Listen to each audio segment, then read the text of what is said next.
একজন গৃহিণী সবচেয়ে ভালো জানে তার সংসারটা কিভাবে সামলাতে হয়, পরিবারের কার কী পছন্দ, কে কী খেতে ভালোবাসে, কোন জিনিস কখন দরকার হবে, এসব হিসাব কিন্তু একজন গৃহিণীর কাছেই থাকে। তো আসসালামু আলাইকুম বন্ধুরা, ওয়েলকাম টু ক্যাচ ডেলি ব্লগে।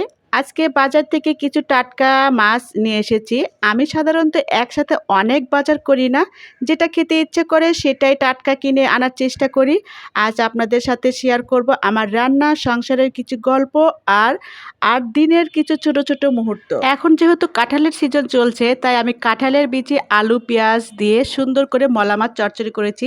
আর দেখেন, এভাবে যারা আপনারা সারা বছর ফ্রেশ ধনেপাতা খেতে চান, তারা কিন্তু এভাবে আমার মতো ফ্রোজিং করে রাখতে পারেন। আমি কিন্তু সারা বছর ডিপ করে রেখে দেই এই ধনেপাতাগুলো।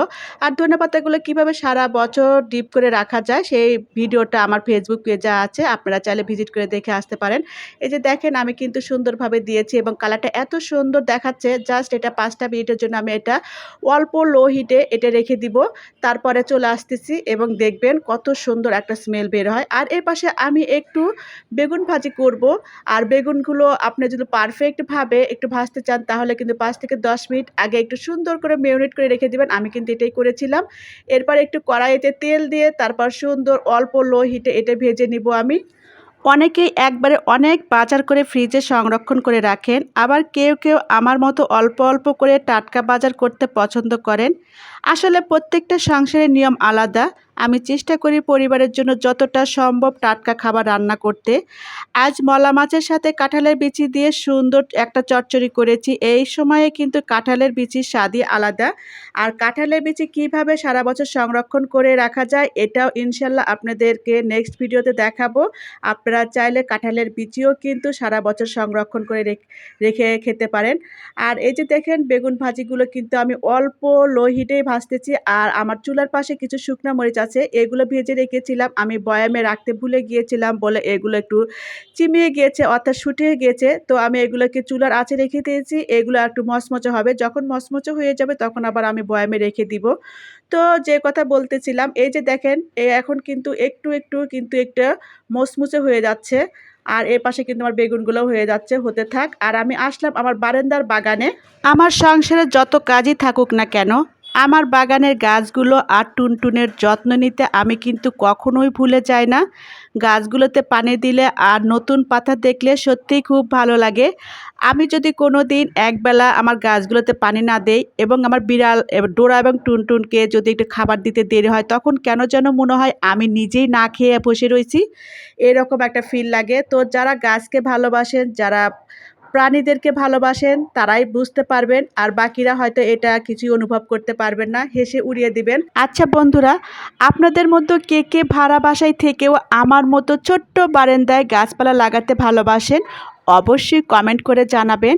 আপনাদের কমেন্টগুলো পড়তে আমার খুবই ভালো লাগে।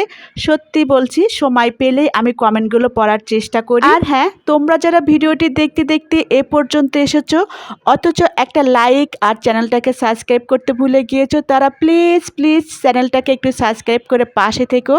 তোমাদের ভালোবাসায় আমাকে আরও অনুপ্রাণিত করে নতুন নতুন ভিডিও বানাতে, আমার ভিতরে আরও উৎসাহ জাগে।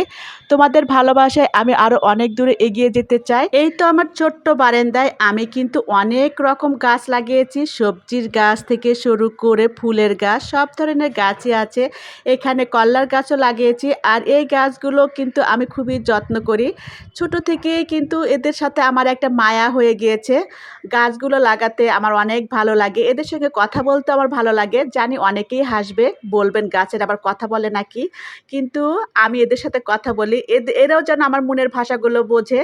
তো যাই হোক, এই বাগানের ভিডিওটাও নিয়ে আসবো ইনশাল্লাহ 2-1 দিনের মধ্যেই, তখন আশা করি আপনাদের ভালো লাগবে। আর এদিকে দেখেন, আমার দুষ্ট টুনটুন বিড়ালটা কারেন্ট চলে গিয়েছে বলে বারান্দায় এসে সে আরামের জায়গায় শুয়ে রয়েছে। আসলে সে গরম একদমই ভালোবাসে না, মানে গরম তার কাছে অতিষ্ঠ লাগে। আমার বারান্দায় এসে সে শুয়ে আছে। তো বন্ধুরা, আজকের ভিডিওটি এখানে শেষ করছি। ভিডিওটি যদি ভালো লেগে থাকে তোমাদের, তাহলে একটা লাইক, সুন্দর একটি কমেন্ট আর শেয়ার করে পাশে থাকবেন।